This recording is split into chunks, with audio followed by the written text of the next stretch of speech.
This time I will call a special meeting of the Port Lavaca City Council to order on this Monday, February 23rd, 2026 at 5:31 p.m.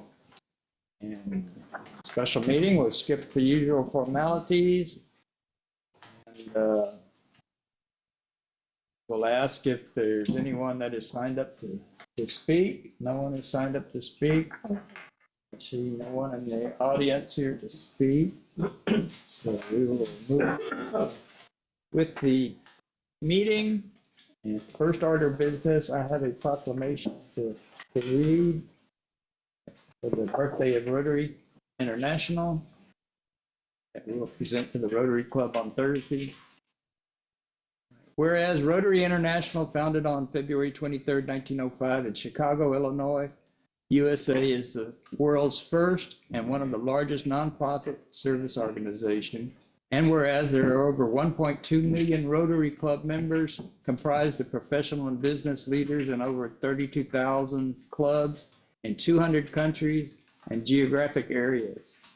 And whereas the Rotary motto, service above self, inspires members to provide humanitarian service, encourage high ethical standards, and promote goodwill and peace in the world.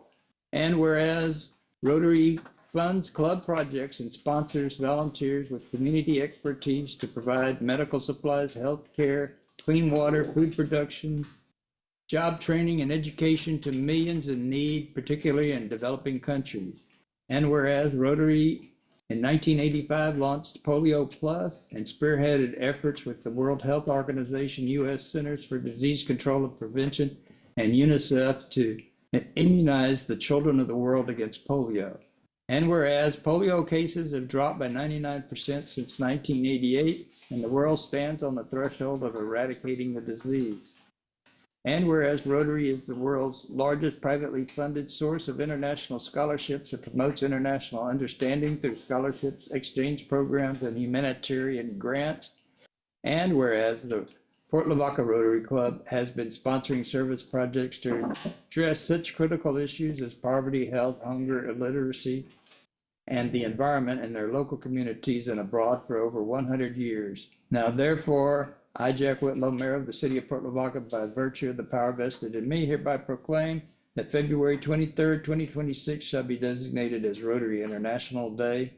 And I call upon and encourage all citizens to join with me in recognizing our local Rotary Club, Rotary District 5930, and Rotary International for the birthday of Rotary International.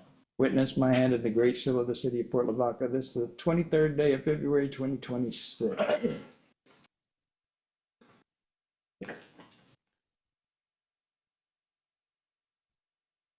Moving on, we have our action items for the special meeting. Action item number 1, consider recommendation of the Port Commission to award a construction contract for the Matagorda Bay Mitigation Trust Downtown Public Access Improvement Projects Phase 2. Jody? Mayor and Council, as part of the grant that was awarded last year by the Matagorda Bay Mitigation Trust, actually it was the year before last, the City of Port Lavaca is undertaking the downtown waterfront public access improvements, parking lot, and sidewalk improvements, which is phase 2 of this project. The project will include improvements to the parking lot behind Nautical Landings and a new 10-foot wide shared use path and another adjacent sidewalk that will enhance public access to the downtown waterfront area. On February 12th, we did publicly open bids for the project. We received 2 bids from Lester Contracting and Silva Construction, 2 local bidders.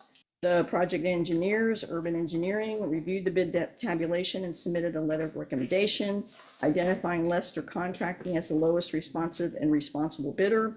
The Port Commission reviewed the bids and recommendation at their regular meeting on February 17th, and they voted unanimously to recommend to City Council a contract award to Lester Contracting in the amount of $238,848.75.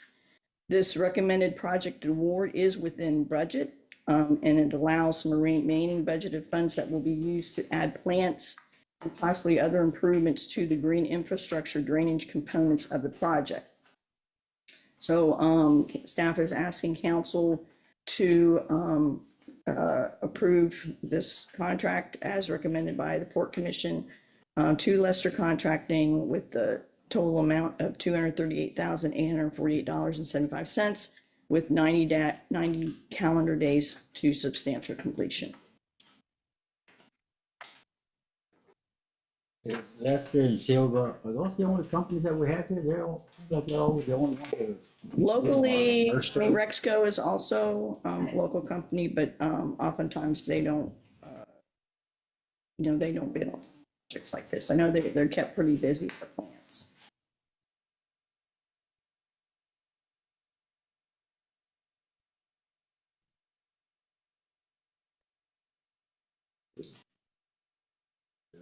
Motion approving the award as presented. Yeah, motion to accept the recommendation of the Port Commission to award construction contract for the Matagorda Bay Mitigation Trust to Lester as the Port Commission recommended. second. A motion and a second to approving the recommendation of the Port Commission and awarding the construction contract for the Matagorda Bay Mitigation Trust Downtown Public Access Improvements Project Phase 2 to Lester Contracting Incorporated in the amount of $238,848.75 with 90 days to substantial completion. As presented, all in favor say aye. Aye. Any opposed, same sign. None opposed, motion passes. Okay, we'll move then to agenda item number 2, consider approval of the justification letter to Texas Department of Transportation regarding the transfer of ownership of Main Street from Virginia Street to Commerce Street from TxDOT to the city of Port Lavaca. Jody? Mayor, Council, you recall a couple years ago when we went through the public comments and workshops regarding the downtown waterfront master plan. One of the key recommendations of the downtown area was to convert Main Street from Virginia Street to Commerce Street to one-way. And so since the adoption of that plan, we've been working with TxDOT to see how that could be accomplished. And here, they've been looking at it on their end for quite some time. They reached out last fall sometime and basically said that the only way that this could happen and they would support it is if the city, if TxDOT essentially transferred those 3 blocks of Main Street to the city, and US 87 would then start or begin, depending on how you look at it, at 1090, at Virginia Street. So with that in mind, there was a couple things that we need to move forward with to officially make this request. And those are in items 2 and 3 of tonight's special meeting. The first one is a justification letter. It's a letter basically describing why we want to do this and what we think we're going to accomplish. I can read this if you want, or I mean, It's very well written. yeah, I tried to capture all our thoughts. It wasn't 100.0% me, because some of it, TxDOT had some ideas. We went back and forth with a few things to make it sound good, using some of TxDOT's buzzwords. And so, this is something that the mayor needs to sign, but obviously we want, council's approval of this for him to sign, to be justification for our, which is the next item, is our resolution requesting this transfer. What's traffic, how's the traffic gonna be rerouted, the ones that are used to go? What we're proposing is that it will be one, according to the downtown waterfront master plan, it's one way from Virginia to the water. And then railroad will become one way from Commerce Street to Virginia. We're gonna have a way to route traffic when we have functions at the bayfront. If they can't come up. Yeah, I mean, when you come out, you're not gonna be able to go forward. You're gonna turn right or you're gonna turn left. So we're gonna have to have traffic control there. Yeah, I mean, you would not, and again, in the next phase down there that we're looking at expanding that, we would have, there's an extra lane, which there could be 2 lanes going right, but yes, whenever that happens, which, it's not gonna be immediate, I mean, it would be on our timetable. It would be ours to do when we want to do it. The idea is that we would apply, and there's actually an opportunity coming up very soon, to apply for downtown revitalization dollars through TDA to accomplish this. And it would be, we're not just going to say, okay, all of a sudden it's one way. We want to make it widen the sidewalks. We'd have parking on one side. It's an overall improvement project for those 3 blocks of downtown, that at that time, when all that is complete, then it would become one way. I think we'd have to start looking at exit point on Railroad Street from the park. We looked at that years ago, opening up Railroad Street as another to relieve congestion, traffic congestion. Oh, But it was kind of costly for a new project, and we had. well, the I mean, old and streets to again, fix. remember, with, particularly with improvements to the parking lot, I mean, another exit from big events down there will be coming up on Live Oak as well. Keep it coming in through the mind parking and lot, tie it right. into another project. Yeah, but, and again, the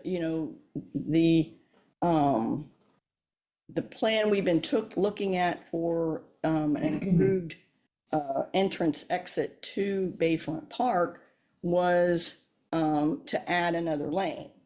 Well, when we envisioned this several years ago, that would be, a dedicated right turn lane. And so if we have 2 lanes, 1 lane coming in and 2 lanes going out, and going forward is not an option, then this lane is to turn left and this lane is to turn right. So this is already in our waterfront development plan. Yes.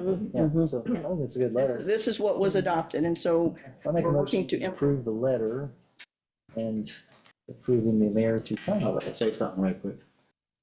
That intersection on Commerce and Railroad, Mhm. is a real deep dip. That might have to be. Well, that's It's really. text. I mean, honestly, the only way to probably get rid of that is we have to add an inlet somewhere, which is something we can look at. But because of how it drains and how they've got everything built up, if you raise that gutter, Yeah, it won't it won't drain. drain. Yeah, I understand. So I just. No, it's been like that. Pretty bad, yeah. I get at least 1 phone call a week about that. Do you? There's That's like a. fortunately it's over absolutely nothing here I on- can do. Used to it, it can tear your car up. Yeah, Yeah, here in Danny's district, that have all those dips in them by the Catholic school and churches, same kind of thing. It's the drainage, They work better than speed bumps, I tell you that. it's the drainage, So and now that's why that- they. Now that Jackson is fixed, everybody just goes right Oh, there. yeah. We were standing out Now you there, we have had 2 speed cars bumps. this morning. Yeah, like the stop sign wasn't even there, man, it just flew right by there. You're gonna have to put those Speed bumps. speed grumps. I have I need a 6 more in the shop, ready to go. Second. On Jackson Street, yeah. Rosie? We have a motion and a second approving the justification letter to the Texas Department of Transportation regarding the ownership of Main Street from Virginia to Commerce Street. Text dot to the city of Port Lavaca as presented, authorizing the mayor to sign said justification letter. So all in favor, say aye. Aye. Any opposed, same sign. And none opposed, motion passes. Move into agenda item number 3, consider approval of resolution number R-022326-1, requesting the transfer of Main Street from Virginia Street to Commerce Street from the Texas Department of Transportation to the city of Port Lavaca. Jody? Okay, this is the official request. The justification letter was just extra, justification basically. But this is the official request and in a resolution form. you can see that what we're requesting transfer of the property that's described as Exhibit A, which is, the drawing is on page 16, I guess, of the packet, which is basically those three blocks of Main Street. And the city agrees to undertake full jurisdiction, control, and maintenance of the property for public road purposes. I mean, in reality, it's not, of course, TxDOT maintains that right now, but a whole lot of maintenance involved. TxDOT doesn't maintain curbs or sidewalks anyway, so it's just the pavement.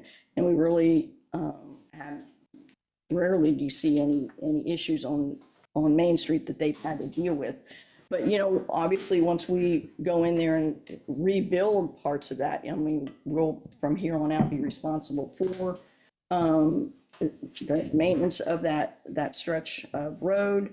In here, it does say that if, in fact, the property ever ceases to be used for such public road access or public road purposes, it'll immediately and automatically revert to the state of Texas.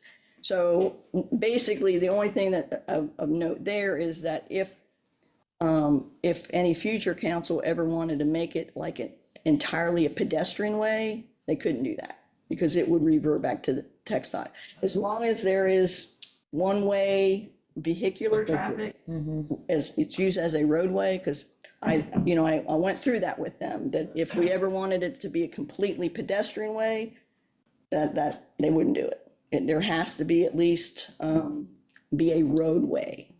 Or rationale for that, or just the way I it is? didn't, as much rationale as you can get out of that. But we did, but I want to make everybody understand that, and for future councils that they're fine with everything we're planning to do. One-way traffic is no problem, but if we close it off entirely for vehicular traffic, that would negate this agreement. Well, we could still use it to close off temporarily for you then. Oh, sure, yeah, something like that, but not permanently, like to permanently want to make it a big plaza, pedestrian plaza, we couldn't do that. We can revamp our sidewalks. Yes, And and we intend to do that, that's what we want to do, extend but we would curbs to still slow down have traffic. one-way traffic, vehicular traffic through there. And we're putting together projects now for the TDA grant to redo sidewalks and put in green space. And we have an opportunity, it's a $1 million grant, that, we're, there's a preliminary application that doesn't involve a whole lot of, data. It's just, they'll use, what public information basically is available, do a preliminary scoring. If we score well enough, then we'll be invited to submit a full application. Once this is approved, Katarina and I will submit that preliminary application. Yeah. Maybe we just make it a golf cart path. I mean, you could say that's a roadway. Already there, then. It just needs to be a public vehicle. road. So it's how you define a public road. I recommend that we approve the resolution of number R022326. Requested transfer of Main Street from Virginia Street to Commerce Street from Texas Department of Transportation to the city of Port Lavaca. Second. We have a motion and a second approving resolution number R-022326-1, requesting the transfer of Main Street from Virginia Street to Commerce Street from TxDOT to the city of Port Lavaca as presented. All in favor, say aye. Aye. Any opposed, same sign. Not opposed, motion passes. Work easier. Andy? Motion, we adjourn the special meeting? Okay. Motion and a second to adjourn, all in favor, say aye. Any opposed, not opposed, we stand adjourned. All right, you want to go straight into the workshop? All right, so at this time,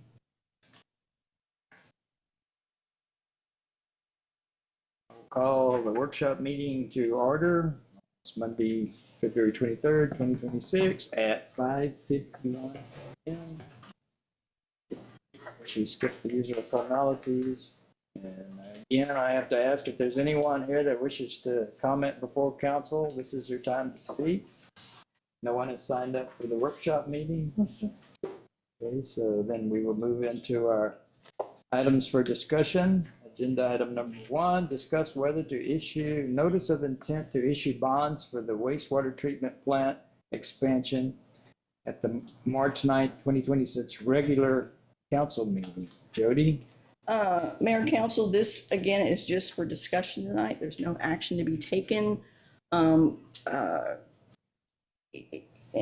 me just, I think it'd be easier for me just kind of go over the notes that I've submitted to you over the weekend. And I made a copy today to try to keep my thought processes straight, and then you guys ask any questions. Again, this is for discussion purposes because this is a big step for our next step to take in this issue. If y'all recall, the Texas Water Development Board did approve a Clean Water State Revolving Fund loan in the amount of $39.15 million. That was to fund an expansion of our wastewater treatment plant from the current 2 million gallons a day to 4 million gallons a day.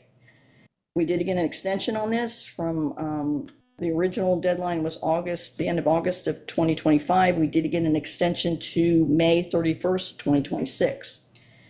But in order to proceed with this loan opportunity, council will need to authorize publication of the notice of intent to issue the CO at the March 9th meeting. And even with that, unless I knew for sure what we were doing, it would be too late to notify the paper.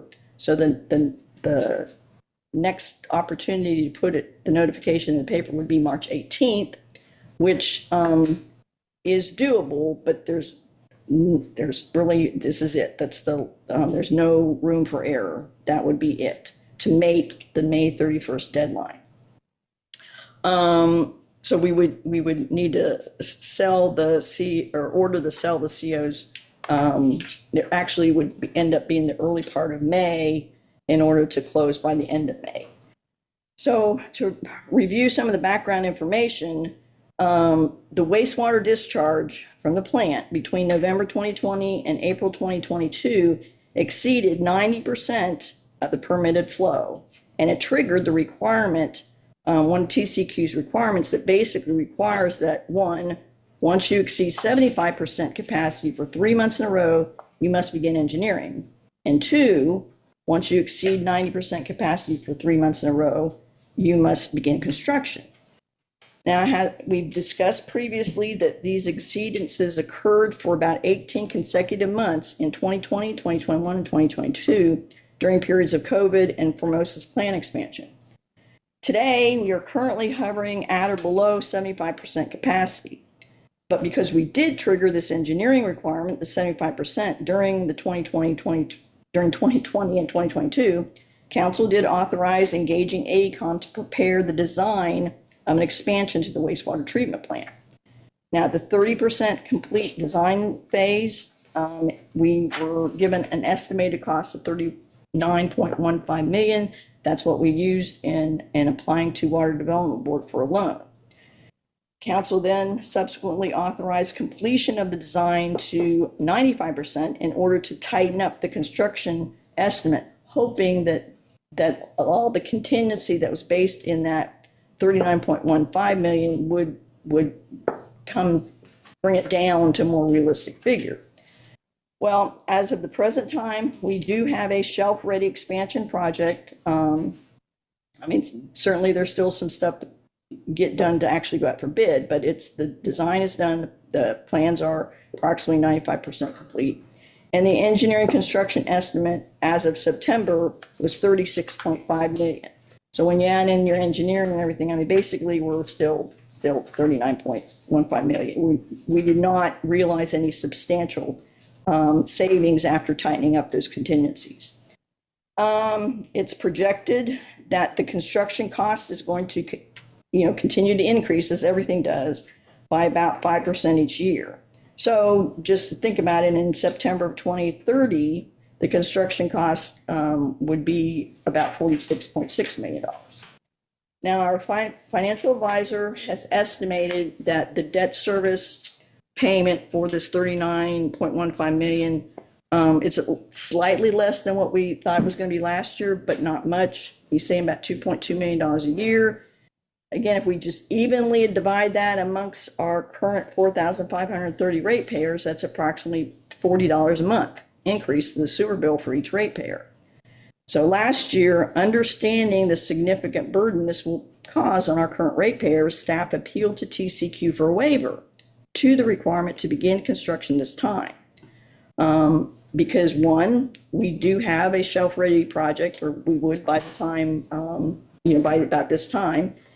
So we've complied with the requirement as far as engineering goes. And two, we have not had 3 consecutive months above 75% in quite some time. Last fall, the person that was assigned to this request in TCQ did let Wayne know that he did recommend approval of our request to wait to begin construction on any expansion until we are closer or at 90% trigger. We have not received formal approval yet. He is prepared everything from his end, from TCQ staff standpoint, and it's apparently sitting on somebody's desk waiting for the final sign off. Last communication we had, he had hoped we would have something by the end of this month. We still don't have anything yet. I've shared with you previously my thoughts that due to a couple things like Exxon postponing and other projects in the area that are somewhat stalled, and cognizant of the level of our present discharge quantity, that there shouldn't be an imminent need to expand the plant for a few years.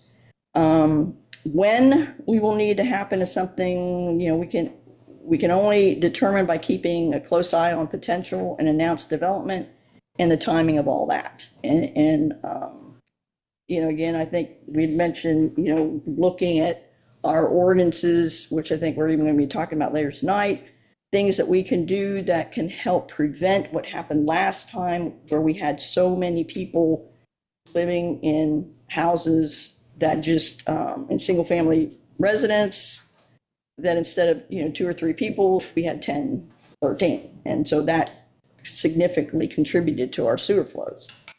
AECOM has been working on our discharge permit renewal, because our permit for our current plant, or current permit expires, Wayne, the end of August, right?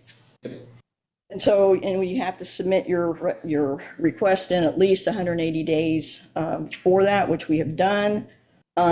It's anticipated that there's going to be some more stringent requirements of the quality of the wastewater discharge in the new permit.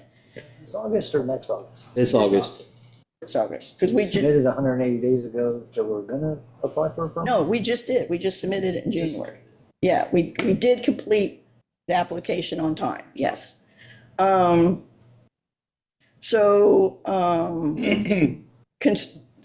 construction components that are needed to address these increased treatment parameters are, have been included in the expansion project.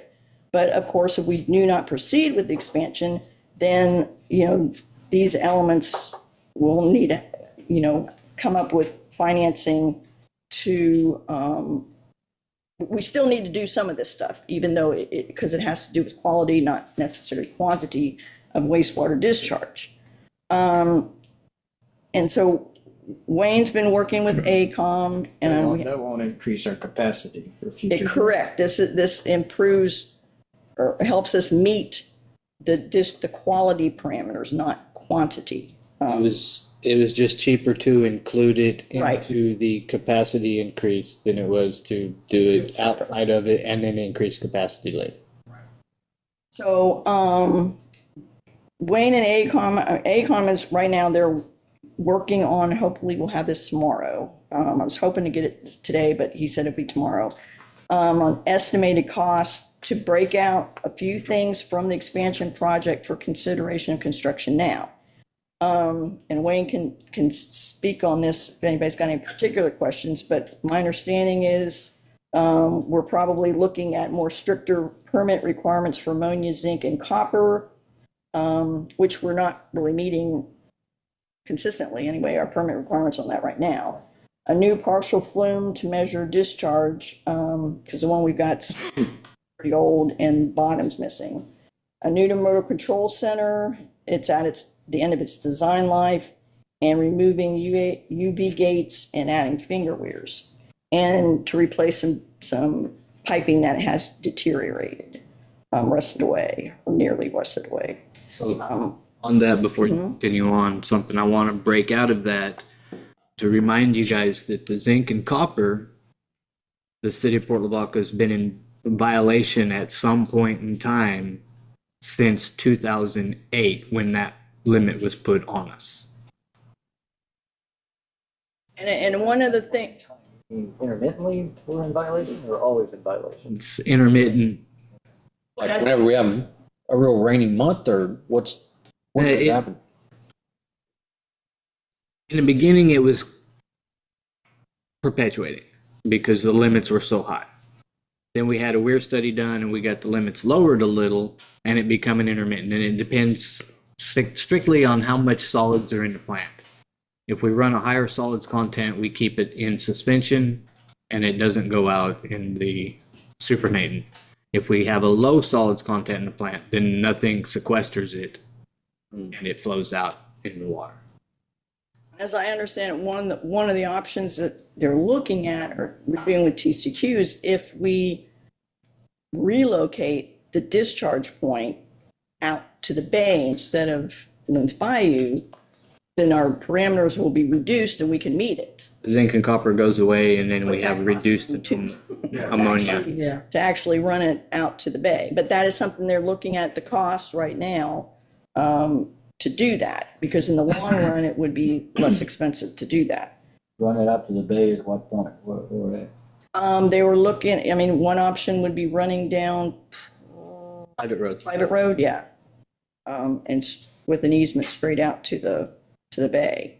Anyway, we're hoping to have, I talked to AECOM yesterday, and they're trying to button this up to where we would have this information tomorrow and present this to Water Development Board no later than Wednesday, because as an option, instead of spending, $39.15 million to expand the plant, understanding that's a big ask of the ratepayers, what can we do that's going to still help us meet our quality parameters for a lesser amount?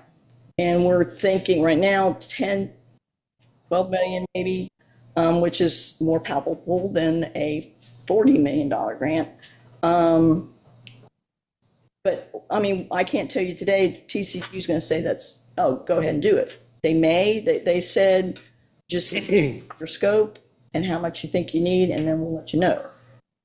We may, if we're unable to do that in this opportunity and we decide not to move forward with the expansion, then we will just start and we'd have to apply again, and risk the chance of not getting it.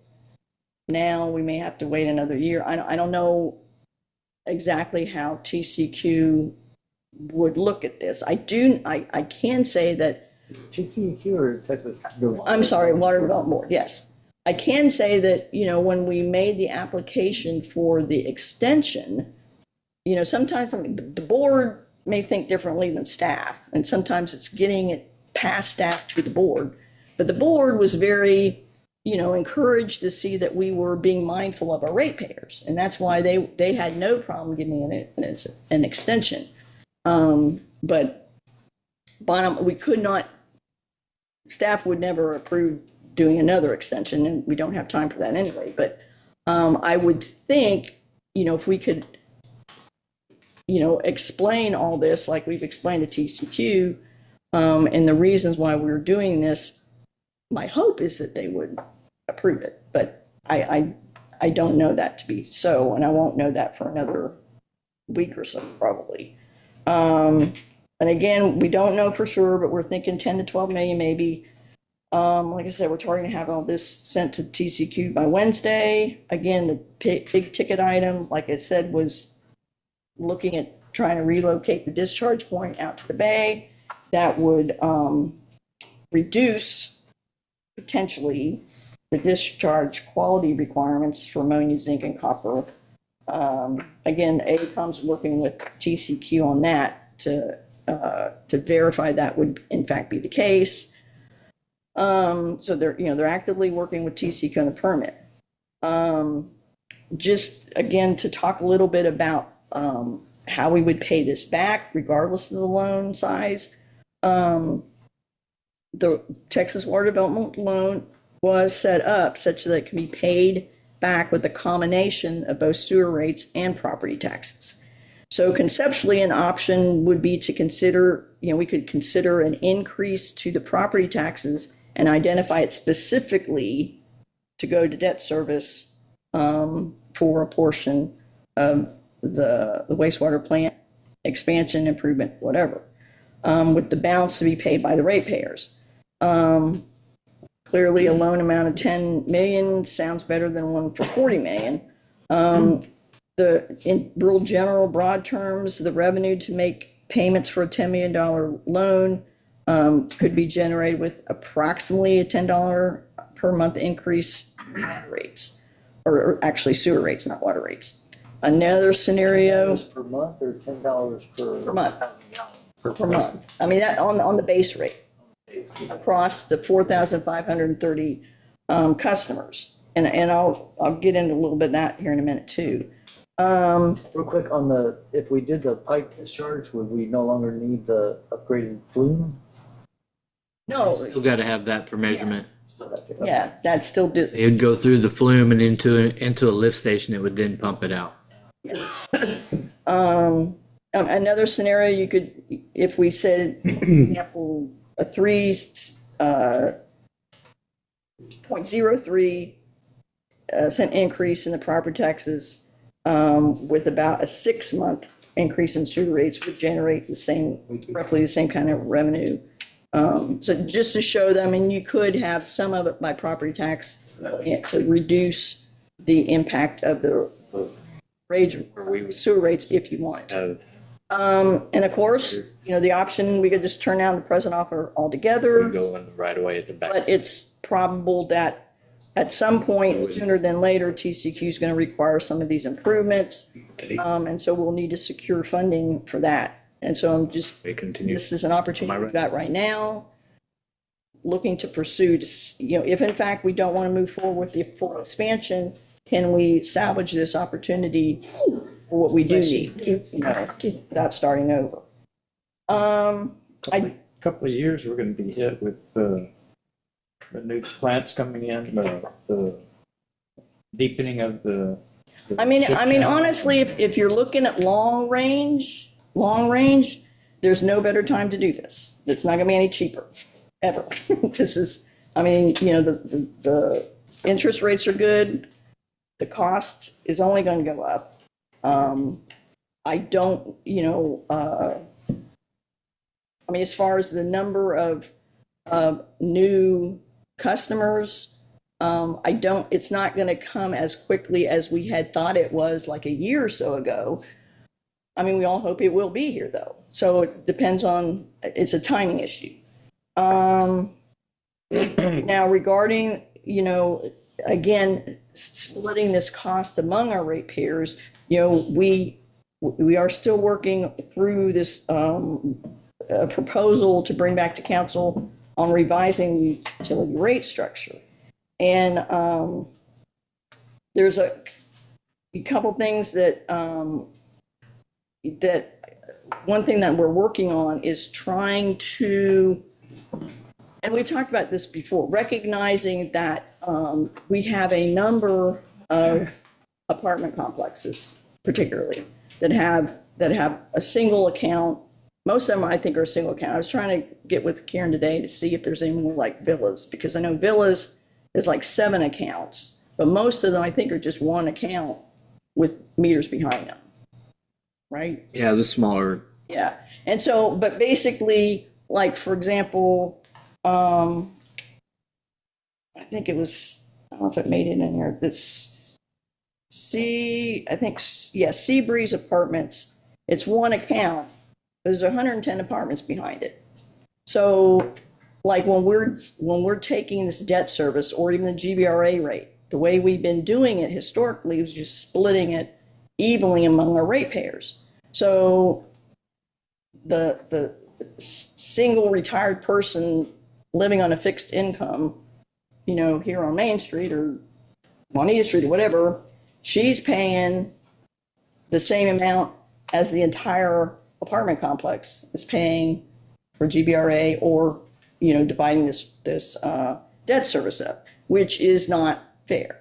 There, you know, and so that's what we're looking at incorporating into our rate schedule, like a multifamily rate that would specifically have specific rates for circumstances like that.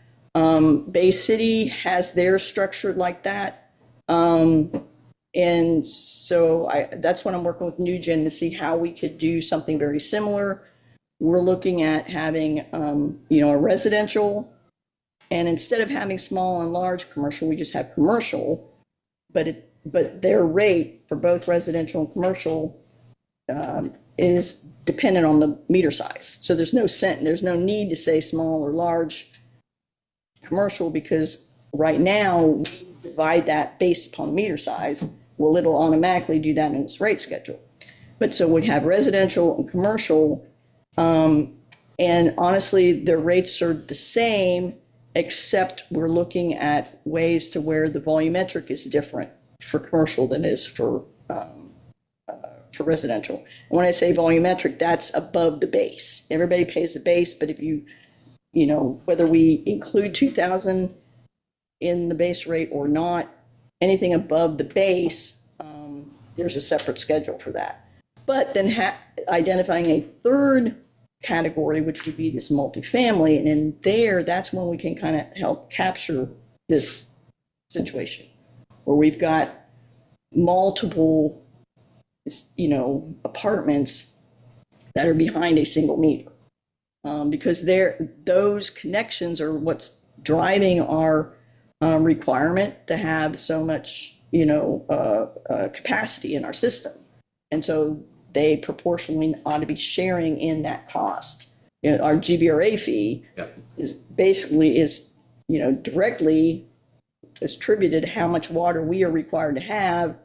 And the apartments, there could be maybe, just using numbers, 10 accounts. There could be, you know, 300, 400 connections behind that.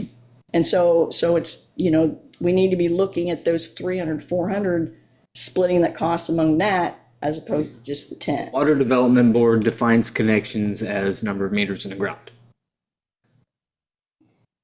Texas Administrative Code defines number of connections as living space. So if you have an apartment complex that has 1 meter, Texas Water Development Board says that's a connection. But if you've got 100 units in that, TCQ says you have another 100 connections. And that's the number we have to abide by. This is one, or Yeah, hotels are community transient they're just non-community one. water systems. Yeah. And like I said, you can't, and I've been through, believe me, I've been through this with TCQ about 15 years ago. I went through back and forth with them on this, and they admitted, you know, you can't apply pure science to their logic. A lot of it is just the way it works out this way. I mean, the way we do this and it works out. Method to their madness. Exactly. You can't, everything is not based in pure science. It's just, it works this way. So that's kind of it. But, so that's kind of, I mean, that's in a nutshell where we're at. Again, what I'm looking at doing on March. question on this rate study, I mean, what is the estimated so are we breaking even right now with the rates that we're paying? That's a good question. We're not breaking even right now. So when we do a rate study, then in order to break even, we have to collect more money. So we're going to go just for the rate, we're going to go up. Yes. I mean, all this other stuff. Right. And when Do you have an idea of what that is? Well, I think, and what I put in my memo this weekend is I started, you know, trying to dig into this model. There's a lot to it, and I'm not sure if I'm looking at everything correctly, but when I did a first pass, I need to raise the base rate across the board by $10 a month, and I broke even. It's, to me, intuitively, it seemed higher than I was expecting, and that's why I was asking him to make sure that, well, a couple things I've got to go look and make sure that they are not overly projecting the increase in the cost of our water. But then again, none of us have a crystal ball, so we don't know what that's going to be. But for this year, yeah, it was $10, but it got worse over time. Right now, our base is based on what, 2,000 gallons or something, so. Yes. This base will be based on 0 gallons, right? Well, and I mean, So I guess I don't understand that $10. that is, I mean, it's. Maybe too complicated because we don't have all the data, so Right. that's fine, I'm just trying to. But that is part of the theory behind it. And I was surprised to learn that I thought more cities were adopting a zero, no gallons in their base rate. That's, more of them still have like 2,000 in there Bay City still has 2,000 in their base rate. I don't know whether that might simplify things not to change that. I don't know. But I mean, theory, I'm thinking, basically it's the base rate and then looking at your volumetric rates. And the volumetric rates that they had in there, I mean, based on what I'm seeing, that, larger commercial are in the multifamily will see significant increases. But I think that's because they haven't necessarily been paying their fair share all along. Most of the burden has been on the single-family home users. But then the other thing to think about is, and we talked about this before, that since the lion's share of our ratepayers are single-family ratepayers, even putting a big burden, and maybe rightfully so, bigger burden on the commercial and even the multifamily is not going to significantly reduce theirs. And I don't know, maybe it's 50 cents. I don't know, but it's not going to be like $10 less if we do this. So that's another thing that we're looking at is, a huge increase on this part translates into a small decrease over here. So a lot of sorry to interrupt, Go but a ahead. lot of your cities that are adopting the volumetric rate that has 0 gallons in their base rate are doing it for conservation, because water is finite. It's harder and harder to come by.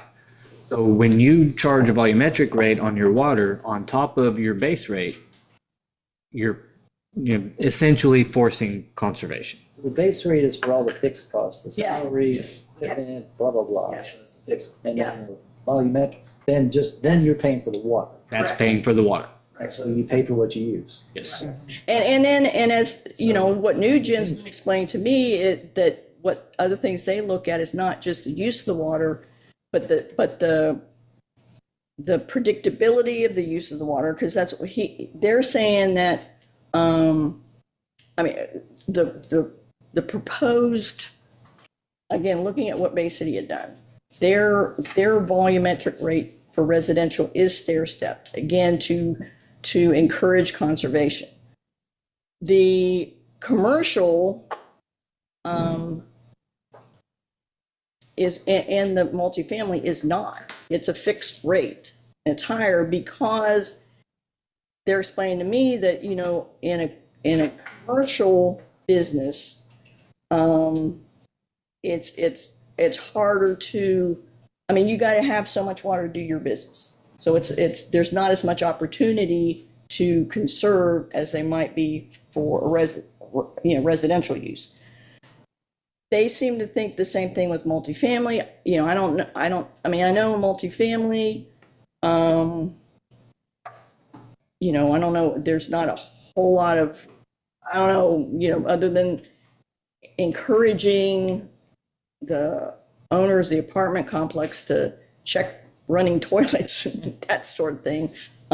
That's, I'm still on the fence on that one. So we don't have enough information, but it's gonna go up some. All right. So It will go up, yes. So everybody's gonna pay a little bit more just because we have And, to, and I would think right now, $10 is probably, a month, not $10 a gallon or $1,000. So there's one more piece of information you gave us here before we make a decision. Yeah. Okay, so I'm looking at your water discharge and your water, and rain. So, I mean, yeah, on that, this is a pretty stunning chart here. So we're at 135%. So we're 135% more wastewater than we had water coming in, but we have a rain event. right, So, and then I guess we don't have rain event. I mean, so it's obvious that rain is impacting yes, the volume hitting the sewer plant. And you guys, I read something where you guys were continuing trying to locate where these ingresses were. It seems like if we're able to make progress on that, then that further reduces the need for the increased capacity. It Yes, pushes that it down the road even further. Only for rain events. yes, correct, But what's this chart telling me?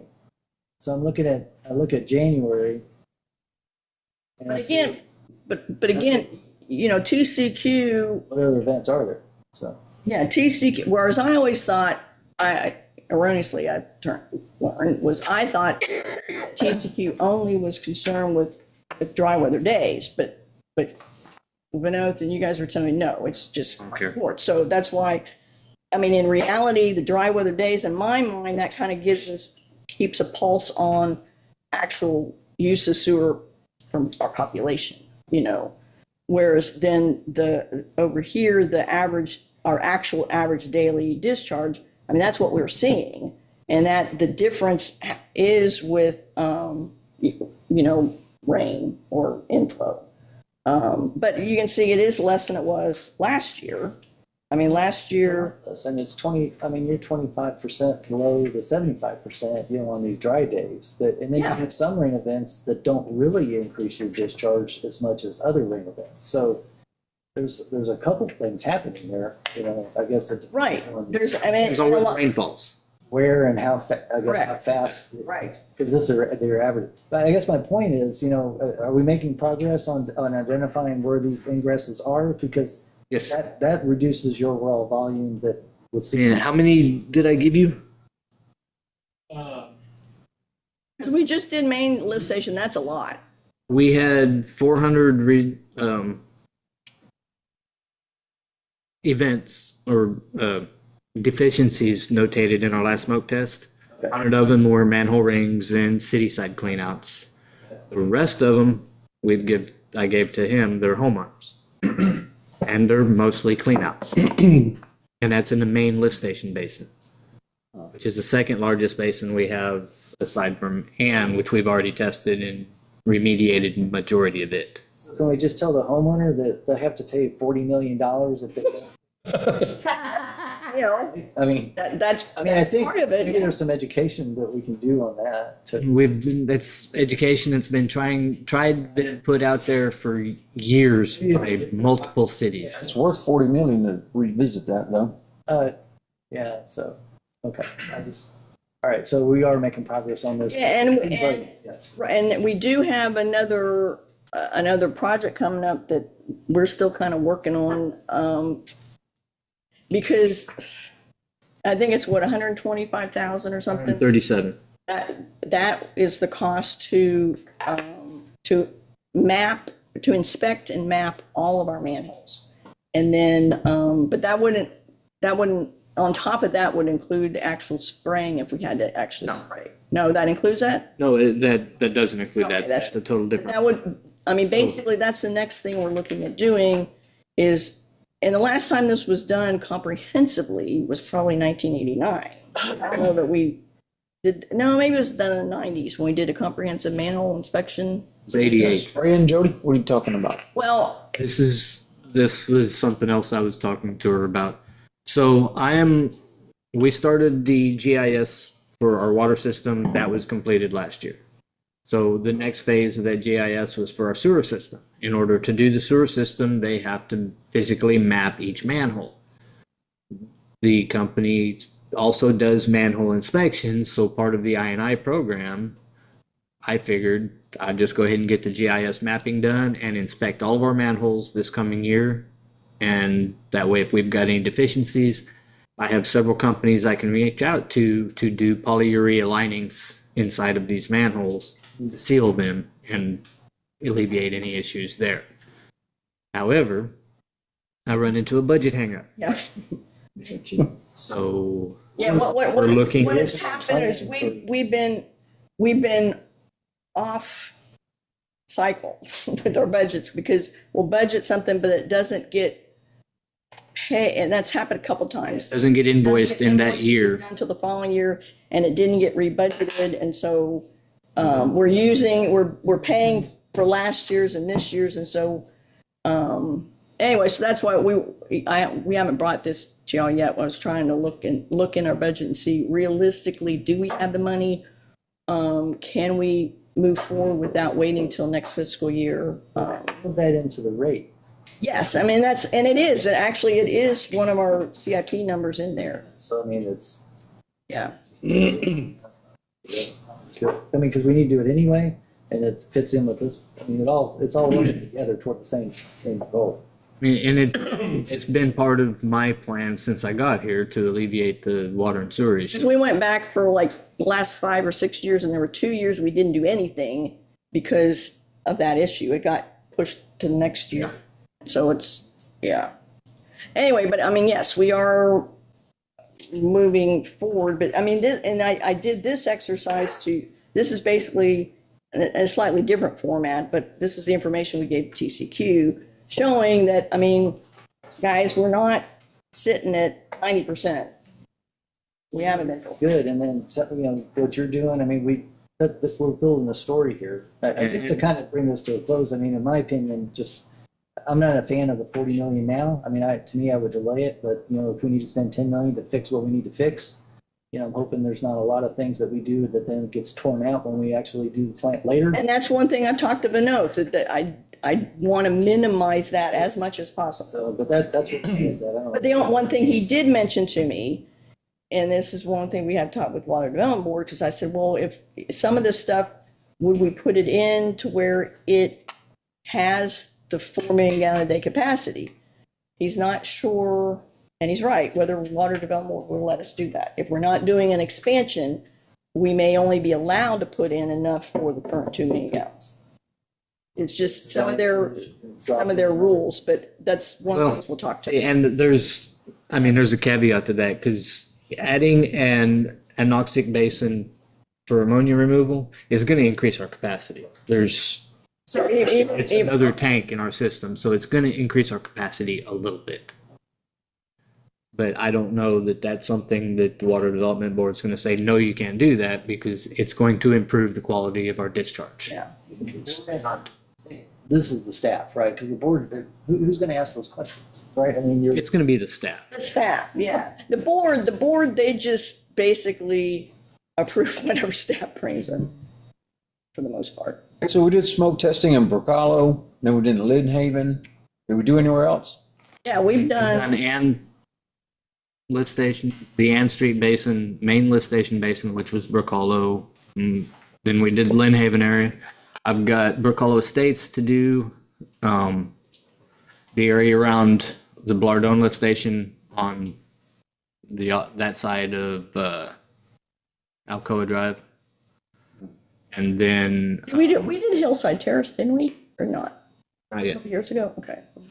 So people, I mean, if you're seeing smoke come out of their backyard from a clean out or whatever, they're getting a pink tag on the door? When they get a letter from him. Letter, okay. Yeah. They have to investigate it first to see what it is, and then we'll send them an. How many did you say you were up to now? This go around, we got 400.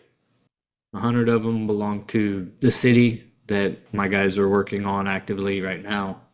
And then Rest the of them- other thing what we're talking about is follow-up too. We're letting people know, but then working to follow up to make sure it did actually get 400 from different areas, all different areas? No, from the main These station, are- the main lift station basin.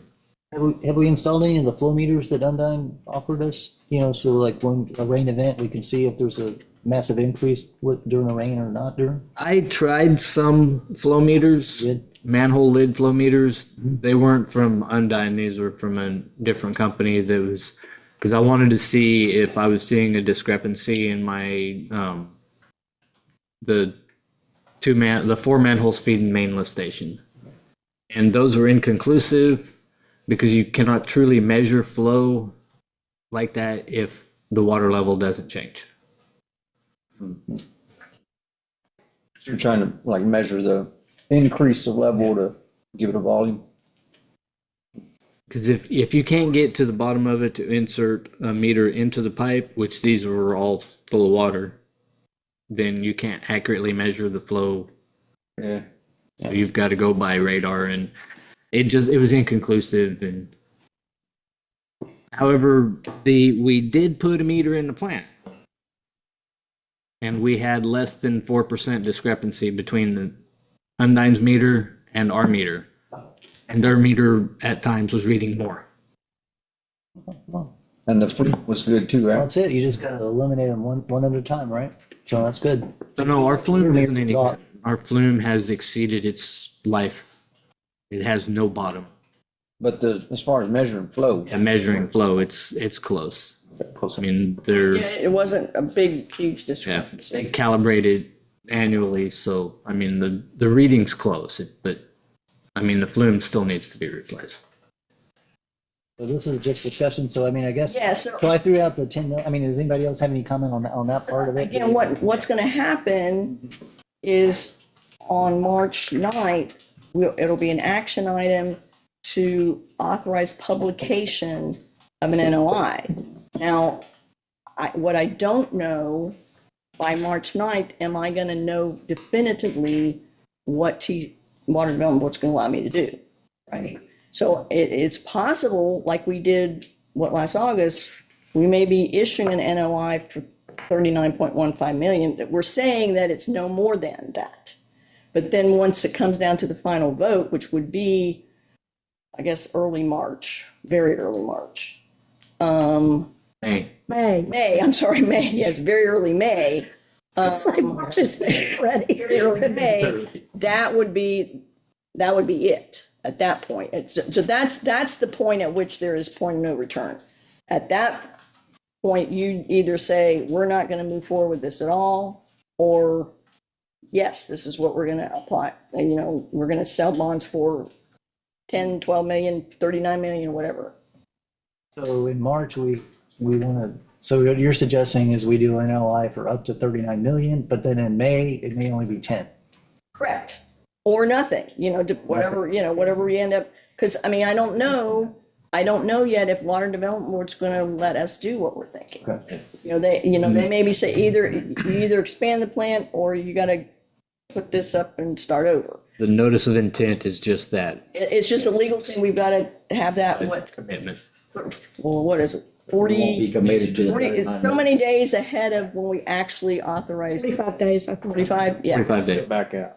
Yes, you can back out and make the vote to go ahead and authorize them to sell. We don't want to tick them off. Is there- We want that 10 million. All this does is we're still working on it.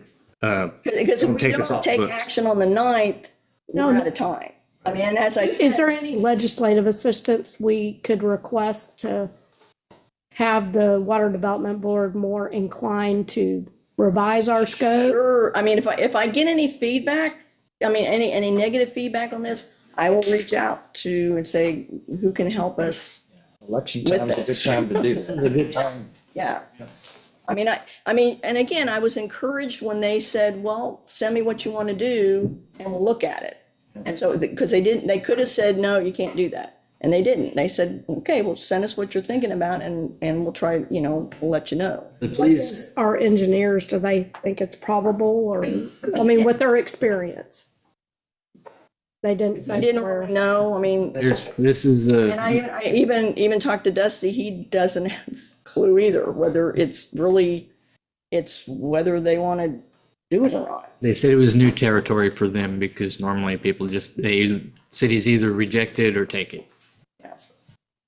But right now, it doesn't matter if we go with 39 or 10 million. So we're trying to do the best case for our ratepayers. I think, if you come at it from that, each Right. time, then you don't. Right. That's not. And like I said, like I said, I didn't put this as an action item tonight, although it could have helped the timing a little bit, but I didn't want you guys to feel like you were pressured, you had to do something tonight. We do have to do something on the night. We do have to take action to keep it moving forward, but there's you can still back off of anything up until that vote, which I think would be in early May. Jody, so you're You saying, said late April. I thought you said it's. Well, we said late April, but I think that's if I put it in the newspaper on the 13th, on the 11th. And the only way I can put it on the 11th, I hesitate to put it in the 11th because I have to tell the paper Monday morning and you guys don't vote for Monday night. And so if for some reason it didn't go through and then it shows up in the paper, that wouldn't be great.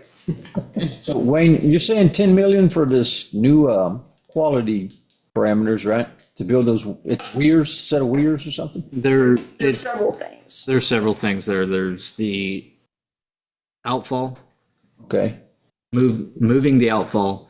There's replacing the MCC, Motor Control Center. 'Cause that is ours has exceeded its useful life. I blow at least 3-phase monitors a month.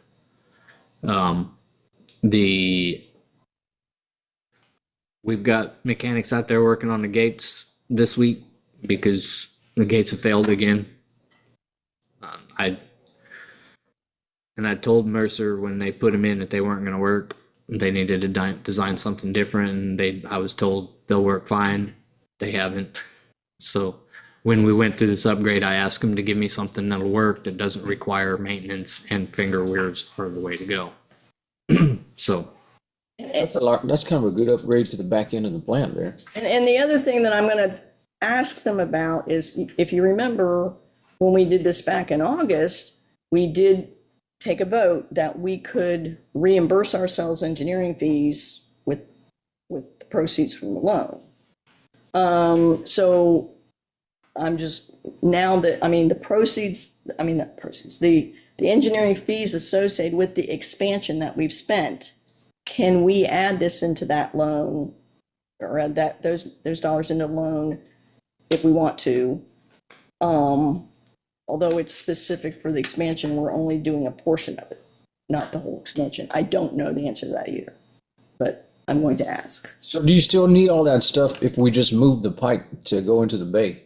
yes, Yeah, Oh, okay. all that's doing, as I understand, is the moving our actually outfall reducing our discharge. is going to remove the copper and zinc limits and possibly reduce ammonia limits.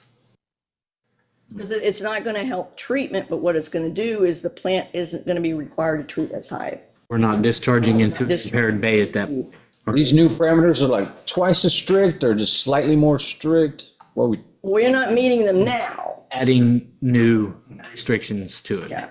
Well, you're only not meeting them when you have a rain event and then the solids get diluted. So yeah, that's just rain events, which Yeah, is, well, but there's the other side of that coin. By keeping my solids content in the plant high to sequester the zinc and copper, I'm violating permit there too. I don't Because think, but that's by not permit, that they're going to come. we're required to keep a percentage of solids in the plant. But that's not something that they're going to fine us thousands of dollars for, because it's not an environmental issue unless we have a short circuit and washout. okay. Which every time we get a rain, we have a short circuit and washout. So your solids automatically just dump out of the, okay, I see what you're saying. Especially right now, since I only have one clarifier in operation. So the ammonia limits, that's just chemicals then? Reduced ammonia limits just saves on chemicals, or what's it, what's the savings there if we have less tight limits? That's, And stuff. we don't use any chemicals. So what's the difference when you change the location of the outfall, the limits get less. Okay, so we dump into an impaired waterway Okay. that also goes onto an oyster reef. So we have strict copper limits because of that impaired waterway. So And zinc limits, heavy metal limits.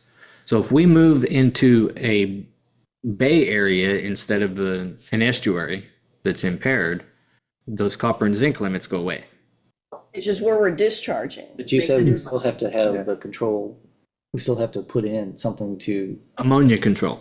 just ammonia control. Zinc and copper go away. Yeah, zinc and copper go away. Little savings and it's And- not a physical savings. The cost for this outfall for zinc and copper is half the price of zinc and copper remediation, which does involve chemicals and is maintenance intensive. Yeah, that's what Vinod was explaining. Although this is not inexpensive, it's a lot less expensive than having to treat that over. You're talking, the cost to build the discharge, let's say 5 million, but don't hold me to that. It's going to cost that to build the remediation in plant, and then you're going to spend, 600,000-700,000 a year in chemicals to treat. So if we can just remove that limit, then that saves a bunch of money. It costs us money up front, but it saves us a bunch of money in the long run. And when will we know when the limits change on us? When the permit We should be getting a draft permit in approximately 2 months. all at the same time? And I know, I mean, and Vinod's talking to them all the time, but, Well, I mean, it sounds like kind of a no-brainer on March. We just do the NOI for 40 million. Just keep it and going We don't have until- to really make a decision. Maybe we have a little more data in May. Does that sum it up? Okay. Much. So you're gonna make a note and tell people to put their sewer caps go on? back, go in our backyard, there's sewer cap. Ground caps are a lot cheaper than the $40 million. We have a cap to clean out campaign that's ongoing, and every time we have a booth somewhere, we hand out cap to clean out flyers to try and educate, and we probably get 10% response. What happens with these, once you fix them, they go back and they run over the lawnmower, or what happens? Sometimes. So Like the fire department goes and installs fire alarm detectors. What fire? Do we want to do that with sewer caps? please don't do that to me. I'm just throwing it out there. Maybe sometimes, I mean, if it's this big of a difference, Yeah, no kidding. I don't know. It's just throwing that out there. Do you need a warrant to install a sewer cap? Yeah. You don't think about that little 4-inch line that's sticking up out of the ground that's open in your yard. I get it. That's causing that much of an issue, but it really, yeah, it really does. I guess it's, Especially when you have 300. thousands of them, Yeah. Can they not be installed under the ground? Just below level, grass? Yeah, they can be installed any way you want, And but sometimes then if they're open, you don't see it. yeah, but a lot of time, when they do it at ground level, then the grass tends to grow over it and then you can't find it. So they'll stick it up out of the ground and it's I usually would- just high enough to where a mower will go right over it. I would prefer homeowners had theirs 6 to 8 inches above ground. Yep.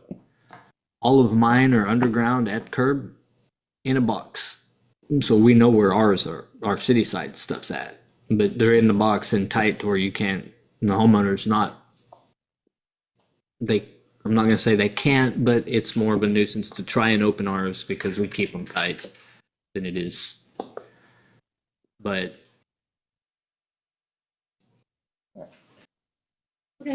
good discussion. Aesthetic deal. Then we'll move on. And item number 2, discuss proposed amendments to Chapter 8, Article 2 of the amusements machine of the Code of Ordinances. Derek? Mayor, council, as you may recall, we had a discussion about this before. And you'd asked staff to go back and do some more research on it. I have, in the memo here, I have some of the cities and some of what their requirements are. Our current ordinance limits us to businesses to 6 machines at any location that's for profit. However, it doesn't regulate nonprofit businesses. There's a lot of individuals that are coming in trying to get these establishments going, and we explain to them what the rules are, so they're trying to get nonprofit status. And to date, we have one that's getting ready to start trying to get his business up and going at a certain location. And to my knowledge, there's 4 others looking for buildings. And then I've had other or staff has had other inquiries as well. So due to the fact that we don't regulate nonprofit centers, amusement centers, staff feels there may be an influx of them. Therefore, it may result in a negative impact on our community. Let's see. Yeah, currently we have 3 in operation and 1 that will be opening soon. Well, actually 2 that'll be opening soon. In accordance with the state statutes, cities may require these centers to be greater than 300 feet from any church, school, or hospital. It is staff's recommendation to increase the distance to 500 feet. Staff is also recommending that our ordinance does not specify whether the business is for profit or nonprofit. Furthermore, staff does not recommend a maximum number of machines. Currently, our ordinance requires an annual license fee of $100 per machine. And that rate was changed the last time this was brought to council. It is also staff's recommendation regarding the location and number of machines as followed. Remove the number, and then within each place of business in which machines are regulated under this section, the machines will be so situated so they would be in full open public view. Further, no owner shall operate an amusement center within 1,500 feet of another business operating a license issued under this article. That will prohibit congestion of these centers. Figure 1,500 feet is pretty a good round number.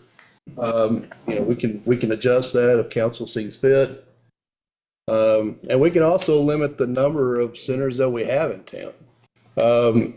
I know I don't have Bay City on this little chart that I provided, but Bay City just doesn't allow, period.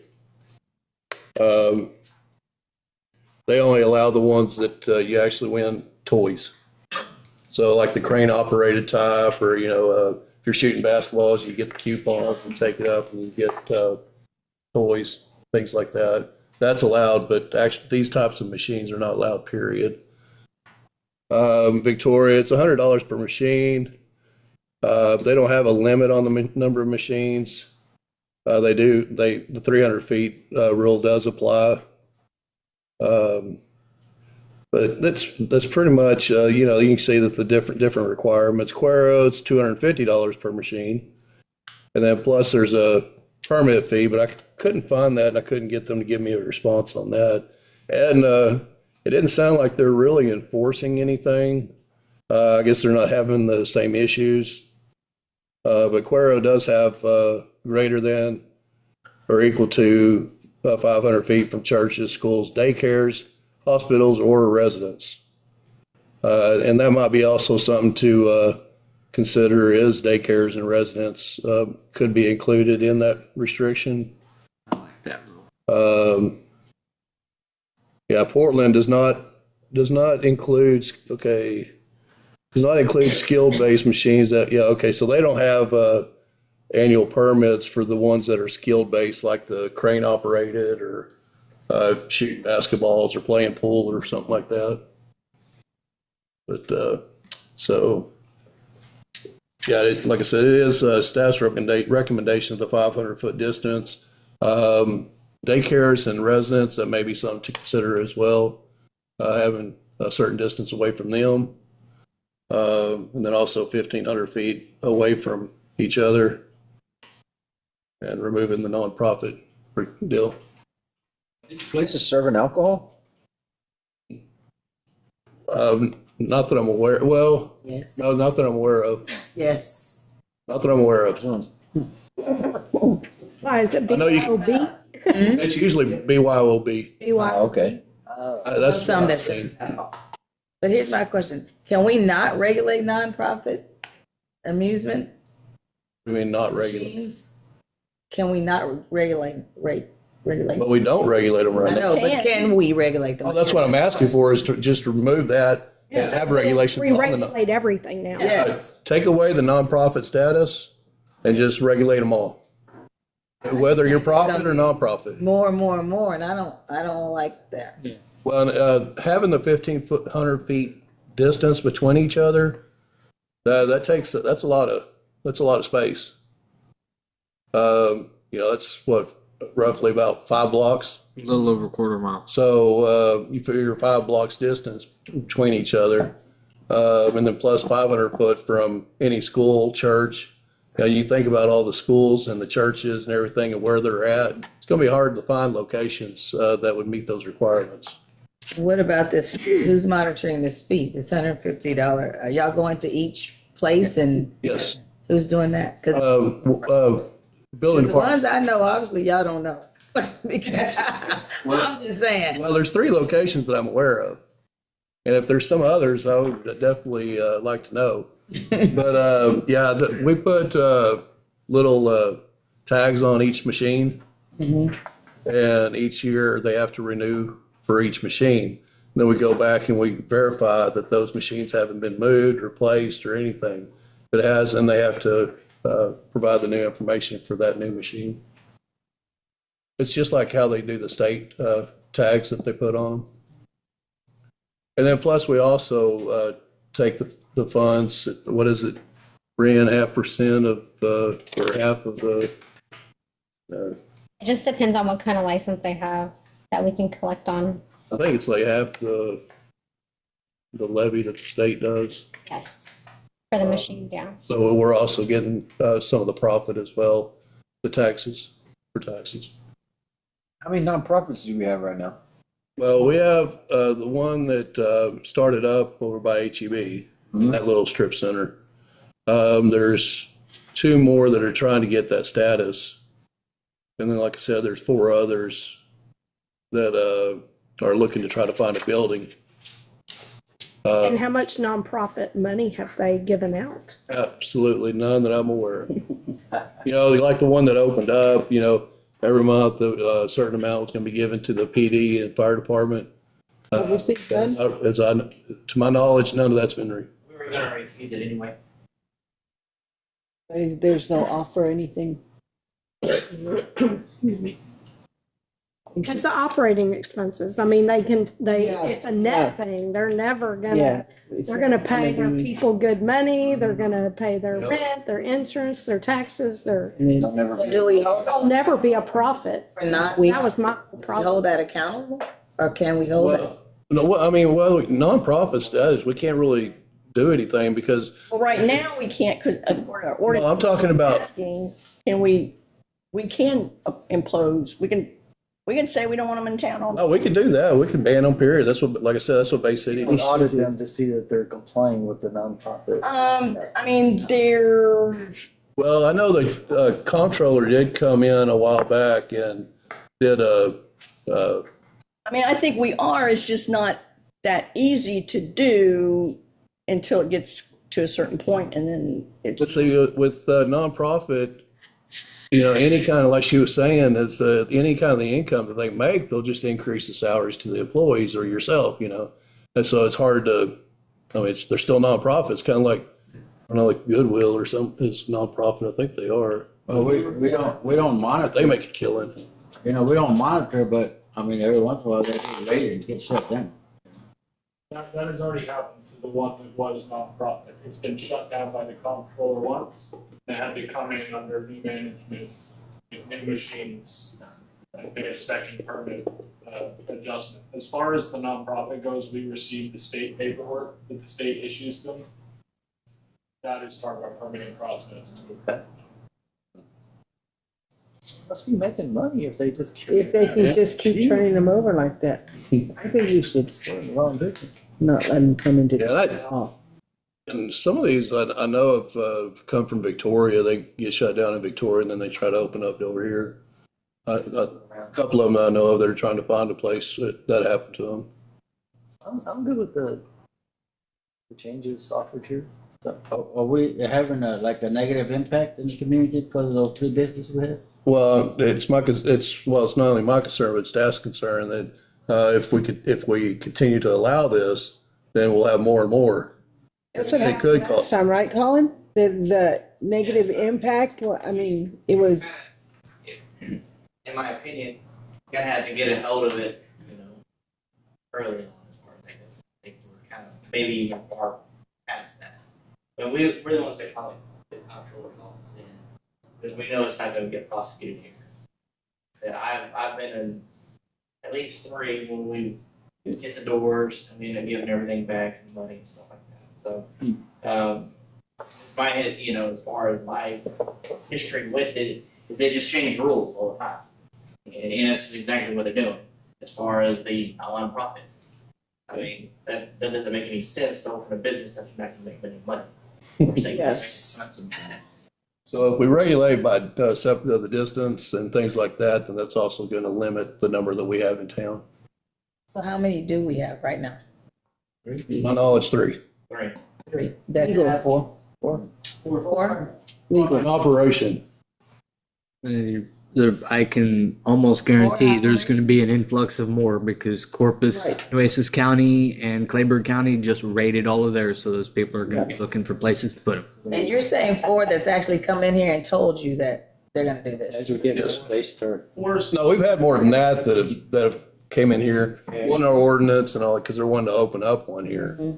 But I know of 4 that are looking for a building.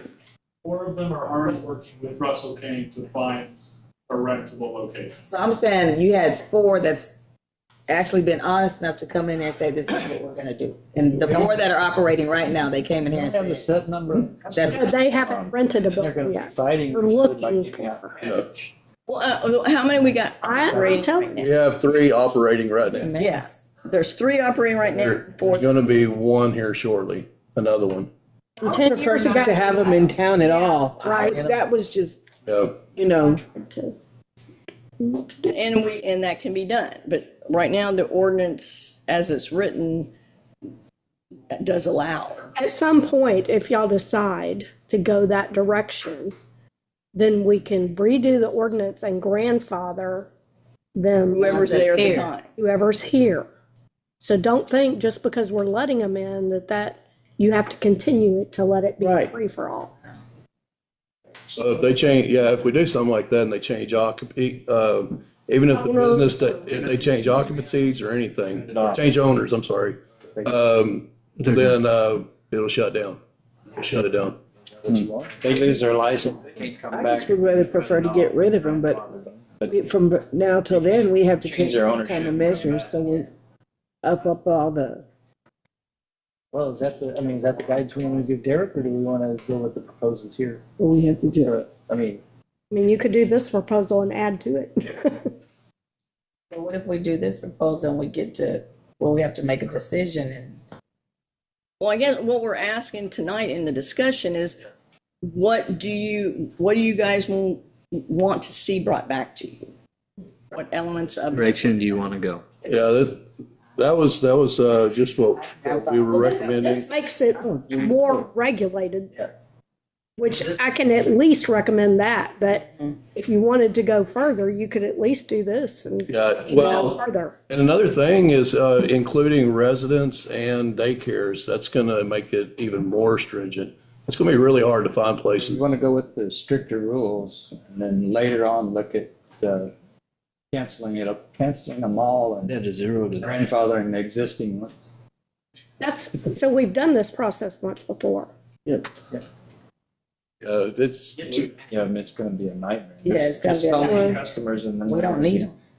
committing all kinds of fraud to attract. And there is support now where we can prohibit them.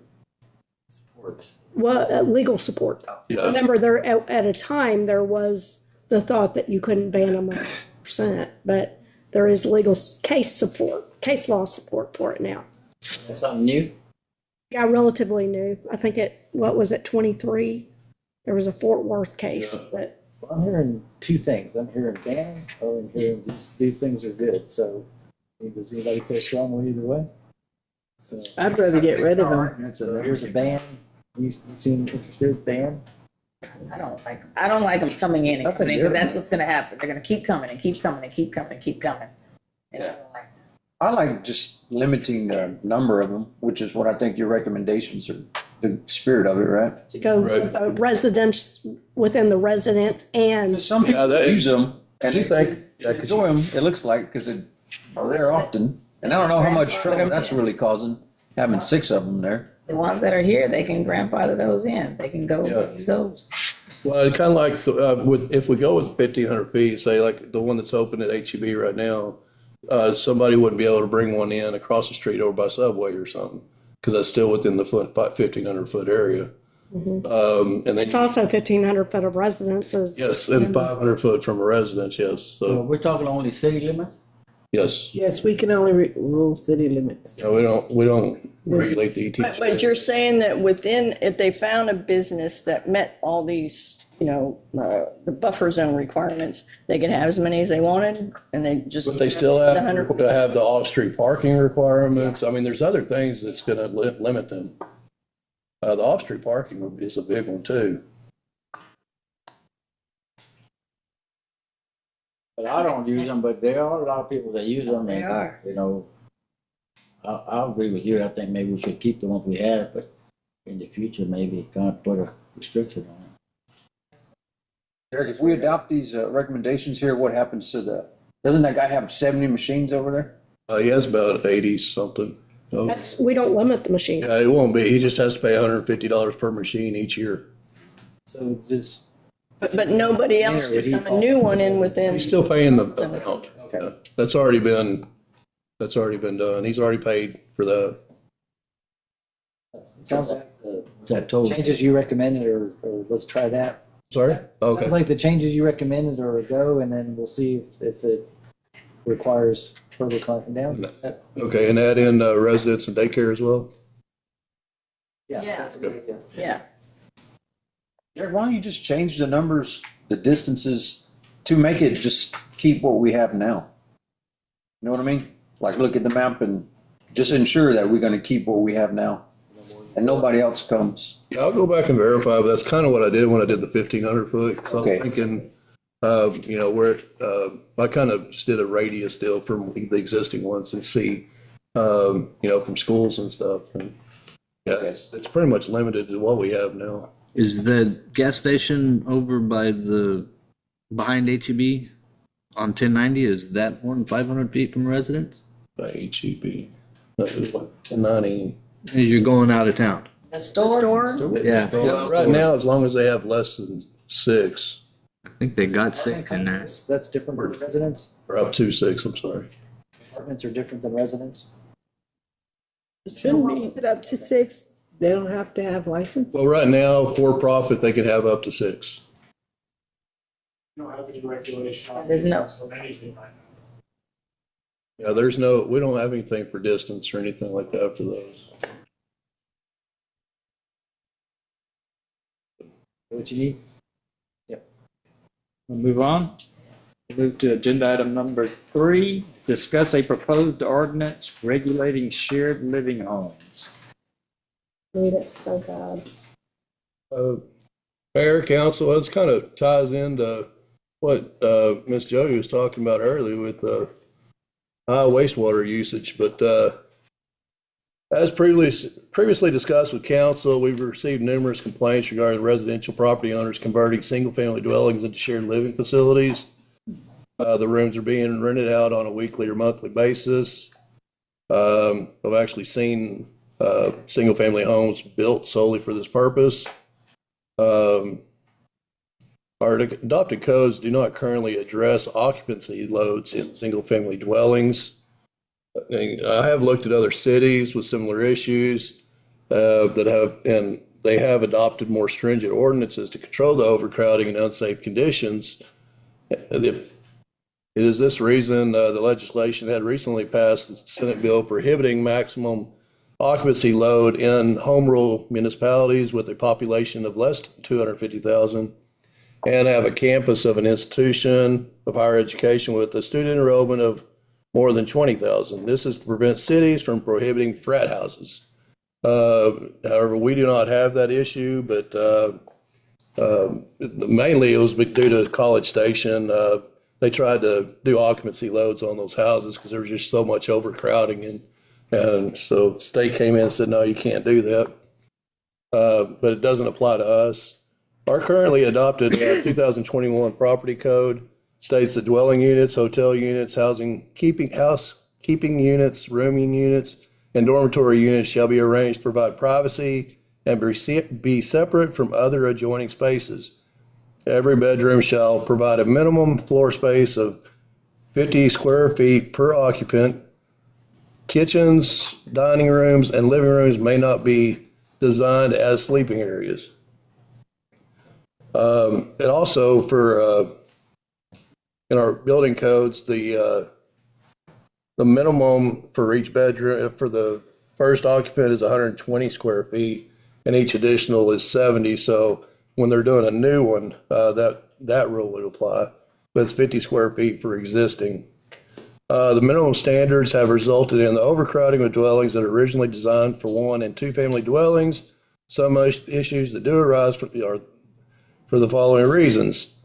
It does cause major life safety concerns. For example, if our fire department is called out for an emergency at one of these locations, they may not be fully prepared for having to assist and or rescue possibly more occupants that are normally residing in the unit. Most of these dwellings do not provide adequate off-street parking for the increased occupancy load. This results in vehicles parking on unimproved surfaces and or congestion on the streets. This has also resulted in a severe strain on our city's wastewater system. In January of this year, the city of Humboldt had adopted an ordinance regulating shared living homes. The proposed ordinance mimics these regulations. Basically, there's an annual permit to operate the facility. Staff is recommending a $100 fee. That's kind of the going rate for those type of permits. They'll have to include the proposed number of tenants. We'll have an initial inspection by the building and fire departments and periodic inspections thereafter. There shall not be more than 4 unrelated occupants per unit. If it, the maximum of 4 unrelated occupants per unit. Yeah, okay, and then maximum of 2 occupants per bedroom. A minimum of 150 square foot of floor area per occupant. Like I said, right now our existing building code says 50 square feet. A minimum of 1 off-street parking space per bedroom and no parking on unimproved surfaces.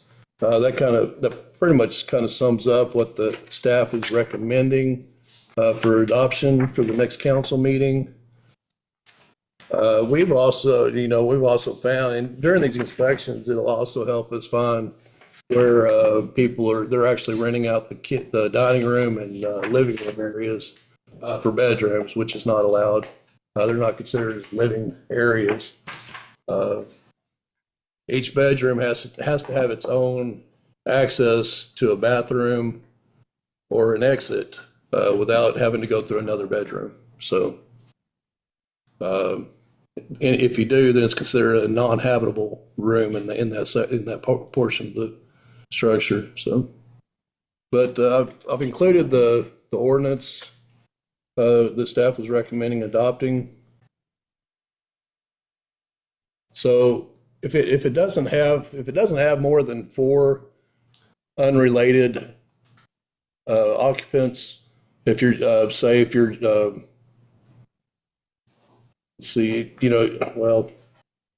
so if it's a single family home and it can continue as that as long as there's no more than 4 unrelated is what the rule is. If it's more than that, then it becomes a boarding house. If they have 3 trucks parked on their grass front yard, that's not allowed now?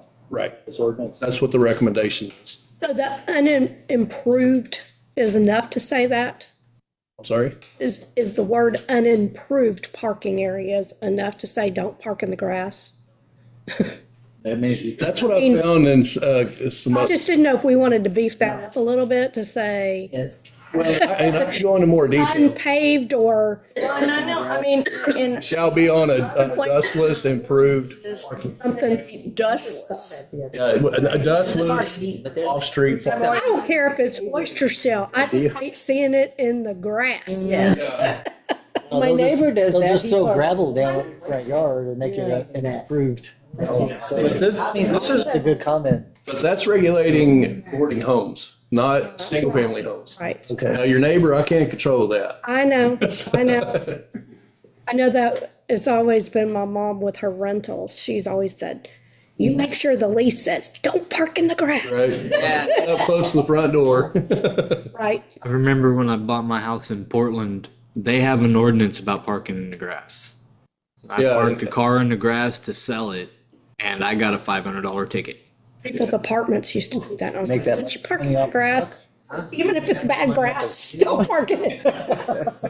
And we could have an ordinance like that for single-family as well, but this was just for boarding homes. Yeah, That's, this is a Pull that step. So these regulations kick in if you've got more than 4 unrelated occupants in the unit. No, that's boarding homes can't have more than 4 unrelated occupants in a single family residence.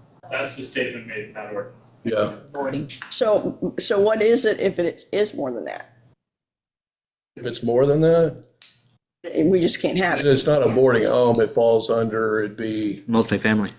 Commercial, yeah, it'd fall under I-2. So, well, I, no. I mean, but basically, I mean, we're saying you would not be able to do that in what is a single family home.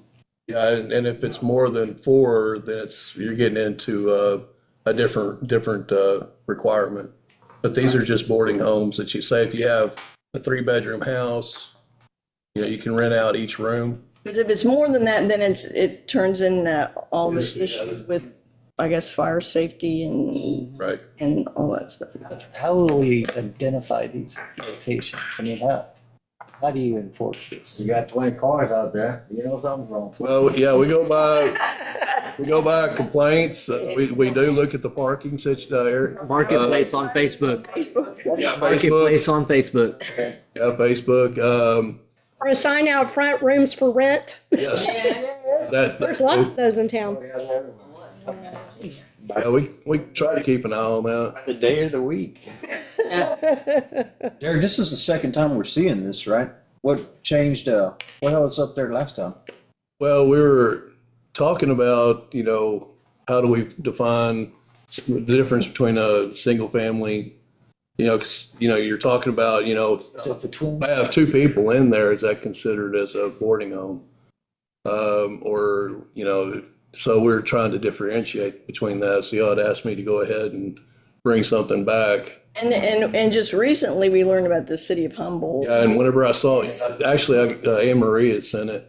Yeah. And when I read that, I was like, man, that looks great. And so we went ahead and used that as a It's kind of model by. model for it. It also defines specific points, terms, gives us penalties, gives us something to enforce, something to Like that. do. When you break that ordinance, there's something that says I can go, okay, there are consequences of this, this, and this, and here's how I'm able to enforce it. And it's adults, right? Or unrelated Yes, adults. or unrelated. That annual permit, $100 per year, that's just a flat rate, no matter how many people are there, how many occupants. Yeah, it was for the permit for the actual That's structure. not where you're making your money. Your money's on the penalties. The $100 kind of covers the cost. of, Administrative. Yeah, the administrative. So you can bump that up to. Change, yeah, I mean, it could be 50 or 500 or whatever you want. Be 25,000? That would be one fee he would be in favor of. Yeah. There's a problem. I guess it looks good to me. That's all we can do on that one? Are we gonna bring up remember we talked about the grass, people left like edging the sidewalks and stuff on the property, the people who don't live in town? Is that, Part of our trimming work. what's that? The ending of the grass on the property is already part of our trimming work. It's, okay, so are we starting to enforce that now with people that, the non-resident population? Agricultural areas, and, yeah, Because we thought we couldn't, but now we know we can. right. Are we? Yes, sir. Okay. You better go around my block. I know this. Yeah, I know, We want to see your problem, we just need to go across the street from your house. Educate your I folks. know Bradley's had many discussions with the people that do the agricultural. I said I know Bradley's had many discussions about that with It's a that. new, it's, I have too, so, okay, well, that's good. yeah, we're trying to get that under control. Thank you. Okay, make motion to adjourn the workshop? Have a motion and a second to adjourn. All in favor, say aye. Aye. Opposed, same sign. Yay, motion passes. Thank y'all. Good meeting.